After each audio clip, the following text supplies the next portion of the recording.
Les chartes de parcs naturels régionaux sont soumis à l'obligation de réaliser une enquête publique. Généralement, les enquêtes publiques sur les projets de charte ont une durée de 30 jours et doivent permettre à chaque habitant de donner un avis sur le projet de charte finalisé. Pour moi, en tant qu'élu, ce qui a été intéressant, c'est de déjà pouvoir dialoguer un long moment avec le commissaire enquêteur, qui a l'habitude de démarches similaires, pas forcément de renouvellement de charte de parc naturel, mais d'autres dossiers qui peuvent ressembler à un renouvellement de charte. Donc, l'équipe du parc a quand même travaillé beaucoup pour apporter des éléments d'information. On a créé une petite brochure plus compacte qui reprend les points essentiels de la charte, justement pour diffuser une information un peu plus accessible. Comme à chaque fois dans le cadre de renouvellement de charte ou de documents similaires, il y a des habitants qui en profitent pour exprimer un malaise ou des oppositions qui n'ont pas forcément de lien avec l'enquête publique. Mais on a également des contributions beaucoup plus intéressantes et qui apportent des commentaires assez intéressants sur vraiment le fond du document, en soulignant les points qui leur paraissent les plus pertinents pour l'avenir du territoire, et puis en soulignant aussi peut-être les quelques faiblesses qu'ils ont pu relever dans le document, où on aurait pu peut-être aller plus loin. Ça s'est bien passé, ça demande quand même beaucoup de travail en amont pour réfléchir à un plan de communication qui soit efficace et qui justement puisse toucher un maximum de personnes, parce qu'il faut vraiment se centrer sur l'objectif d'une enquête publique qui est de récolter les contributions, les propositions de tout un chacun sur notre projet de charte. Donc nous, on a vraiment essayé de toucher le plus de monde possible en utilisant les réseaux sociaux en amont et pendant l'enquête publique, mais aussi d'avoir les relations presse qui soient le relais de cette enquête et les communes qui, de par leur newsletter ou au travers des élus justement, puissent diffuser un maximum l'information autour de cette enquête, son organisation et justement l'étape justement d'enquête publique dans le renouvellement de la charte. Et l'objectif, c'était vraiment d'informer sur le document et le fait que chaque personne puisse venir dans les lieux d'enquête pour s'informer sur le document, mais aussi venir rencontrer le commissaire enquêteur qui est en charge de cette enquête et qui va pouvoir échanger plus longuement avec les habitants, les personnes qui viennent, les visiteurs, sur le fond du dossier, le fond de la charte, et aussi récolter les propositions et les avis de la population sur ce document.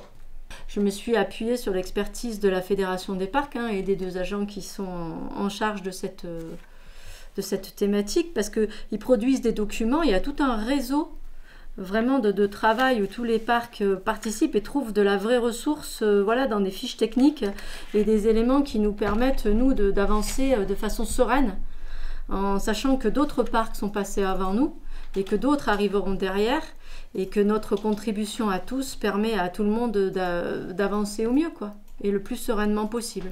Cette concertation, la région, qui est totalement partie prenante, puisqu'elle déclenche d'une certaine façon la stratégie de renouvellement de la charte, elle la suit et elle la finance. À l'issue de l'enquête, les commissaires enquêteurs adressent au parc leurs conclusions. Le parc doit reprendre et modifier en conséquence sa charte. Cette étape est organisée par le parc en partenariat étroit avec des techniciens régionaux, puisque la région est maître d'œuvre sur l'organisation des enquêtes publiques. Une fois l'enquête publique achevée, le parc entre dans la phase finale de la révision de sa charte et le projet est soumis aux services ministériels qui sont chargés de vérifier que le dossier de charte ne présente aucune disposition manifestement illégale. Concentré avec l'ensemble du territoire, présenté avec des instances nationales et la population, le projet de charte fait l'objet d'un large consensus. C'est maintenant à l'ensemble des collectivités parties prenantes de se prononcer et d'adhérer au parc. La charte, dans sa version finale, c'est le document qu'aucun des partis n'aurait écrit seul. C'est-à-dire que personne n'aurait produit ce document seul. C'est le résultat d'une forme de compromis entre l'ensemble des acteurs, les communes, les intercommunalités, les départements, les régions. Et c'est au fond ce qui lui donne sa force. C'est que finalement, c'est un document cadre dans lequel chacun se reconnaît.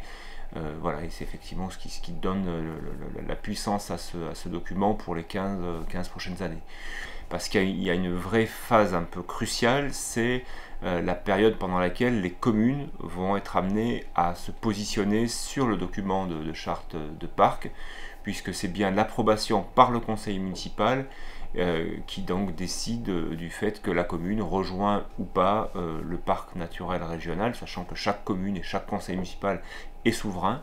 Pour nous, c'était une satisfaction, c'était une opportunité de rentrer dans le périmètre du parc.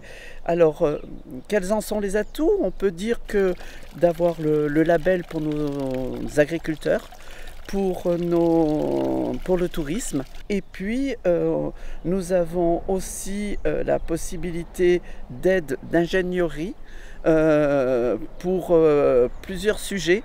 Et étant dans le parc, peut être plus aidé par la région. Nous, on l'avait préparé en disant qu'on était disponible pour pouvoir aller dans toutes les communes, collectivités, groupes d'individus qui nous solliciteraient pour parler de la charte, du parc et de la réadhésion. Donc ça, on en a fait beaucoup des réunions, on a répondu à toutes les demandes, on s'est organisé avec un binôme à chaque fois technicien et élu pour pouvoir apporter le discours politique et le discours technique. Voilà, parfois c'était une invitation du conseil municipal, parfois les communes demandaient des réunions publiques pour pouvoir confronter aussi le point de vue avec les habitants, parfois c'était fait au sein des conseils communautaires à l'échelle des intercos, donc on a eu un peu tous les formats.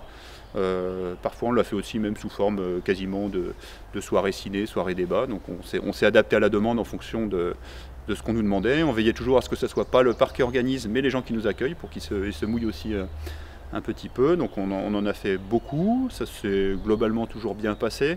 Au fur et à mesure, on ajuste aussi la manière dont on présente les choses. C'est-à-dire qu'au début, on présentait la charte, son contenu, son ambition, son opposabilité par rapport aux documents d'urbanisme, des choses un peu juridiques. Et en fait, au fur et à mesure que le temps passe, on épure la présentation qu'on fait. On en revient un peu aux fondamentaux, des questions qui nous sont posées, des attentes des gens. Et en fait, ça les renvoie toujours par rapport à eux-mêmes, leurs problématiques, soit en tant qu'individu, soit en tant qu'élu, soit en tant que socio-professionnel.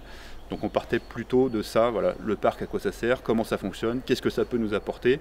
On repartait de ça, des choses assez concrètes, pour essayer après de passer un message un peu plus large en termes d'ambition, de vision à long terme, d'appartenance, qui venait plutôt en fin de réunion. Mais il fallait commencer par déjà déminer toutes les idées fausses qui pourraient rester sur les éventuelles interdictions ou autres, et puis après aller sur le concret. Qu'est-ce que ça peut nous apporter? Et nous, on a telle problématique, comment vous réagiriez, comment vous pouvez nous aider?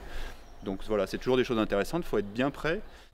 Enfin, une fois la consultation des collectivités effectuée, c'est à la région d'entériner leur approbation en délibérant une dernière fois pour valider officiellement le projet de charte et le nouveau périmètre de classement du parc constitué des collectivités qui ont délibéré en faveur de la charte. Le décret de renouvellement du classement est ensuite signé par le Premier ministre et par le ministre de l'Environnement, classant le territoire pour une durée de 15 ans.